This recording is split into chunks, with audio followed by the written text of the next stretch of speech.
কিন্তু এই কাৰ্যসূচীটো বেছি দীঘলীয়া কৰিলে আমাৰ আগত থকা কাৰ্যসূচীবিলাক অসুবিধা হ'ব।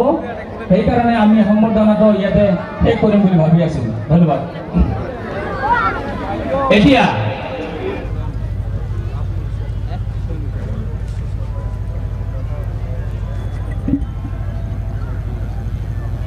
শ্ৰী সঞ্জয় বৰ্মন, শ্ৰী বিনোদ বৰ্মন, শ্ৰী বিকুশ বৰ্মন, তাৰপিছত আছে শ্ৰীমতী লতিকা বৰ্মন, ৰোষ্ণা বৰ্মন, বসন্তী বৰ্মন, শিবুলি বর্মন, রূপালী বর্মন, রোজনা বর্মন, ববিতা বর্মন, চিন্মা চিনা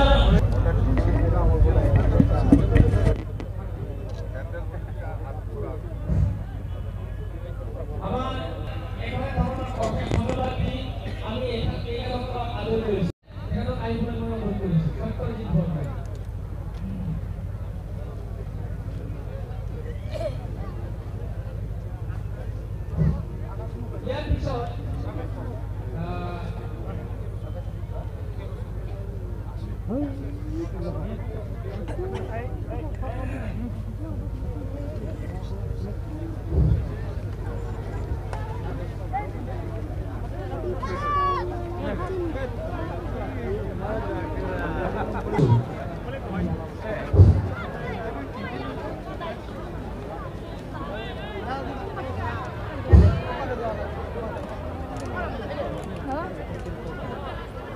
All Assam Bengali আমি যোগদান করা হয়েছে। ধন্যবাদ।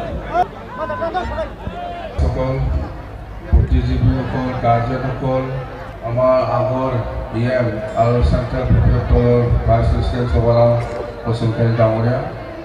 তো এইকাৰণে মই আজি ৰাতিপুৱা যিসকলে পেণ্ডেল বনায় শপত গ্ৰহণৰ বা অৰ্থিকিঙত, সেইটো আমি এডভান্স অৰ্ডাৰ দিছে, সোনকালে কৰিব লাগে। 15 তাৰিখৰ ভিতৰত 15 তাৰিখত শপত গ্ৰহণ ল'ব। 15 তাৰিখত শপত গ্ৰহণ ল'ব কোকৰাঝাৰ ছেক্ৰেটাৰী ফিল্ডত। চৰকাৰ বনোৱাৰ যিটো শপত গ্ৰহণ সেইটো 15 তাৰিখত হ'ব। সেইকাৰণে মই আজি 6 তাৰিখ এডভান্স অৰ্ডাৰ দিয়া হ'ল, যিহেতু চৰকাৰ আমিয়ে বনাই আছে না, চৰকাৰ আমিয়ে বনাই আছে। আৰু এই শপত গ্ৰহণত আলহী হিচাপে কোন কোন আহিব? অসমৰ মুখ্যমন্ত্ৰী শ্ৰীযুত সৰ্বানন্দ সোণোৱাল ডাঙৰীয়া আহিব। যে এই ভোট গ্ৰহণটো যাতে শান্তিপূৰ্ণ হয় তাৰ কাৰণে মই প্ৰশাসনক মই অনুৰোধ কৰিছোঁ। আৰু আমাৰ যিখিনি ভোটাৰ আছে বা BTC-বাসী ৰাইজক মই কৈছোঁ যে আপোনালোকে শান্তি বজাই ৰাখি পেলাই অহাকালি যিটো নিৰ্বাচন এইটো নিজাববীয়া এই চিন্তাধাৰা দি ভোটটো যাতে দিয়ে তাৰ কাৰণে মই BTC-বাসী ৰাইজক, ওদালগুৰি আৰু বাক্সা জিলাৰ ৰাইজক মই অনুৰোধ কৰি আহিছোঁ। আৰু ইহঁতে যিহেতু উচ্ছেদ কৰি পেলাই নষ্ট কৰিব বিচাৰিছে, কিন্তু যিসকল শান্তি বিচাৰিছে সকলোকে আমি অনুৰোধ কৰিছে আমাৰ বিপক্ষৰ লগত থাকক, শান্তি সদায় থাকিব। যদি অশান্তিটো বিচাৰে তেতিয়াহ'লে UPPL আৰু BJP পাত্তাটো 100% পাব। যিসকলৰ লগত মাটিৰ পাত্তা নাই এইসকলে চবেই পাব। এইটো কোনে ৰক্ষা কৰিব নোৱাৰে। 2019 চনতে আমি BTCত ডিচিশ্যন লোৱা আছে।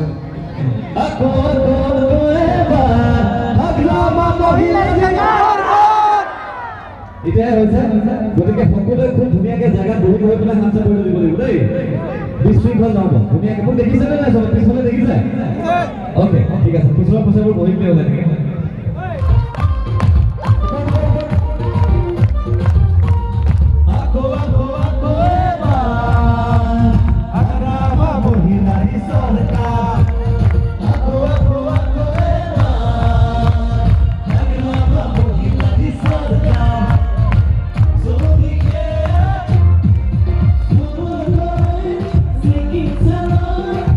Usama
Thank you.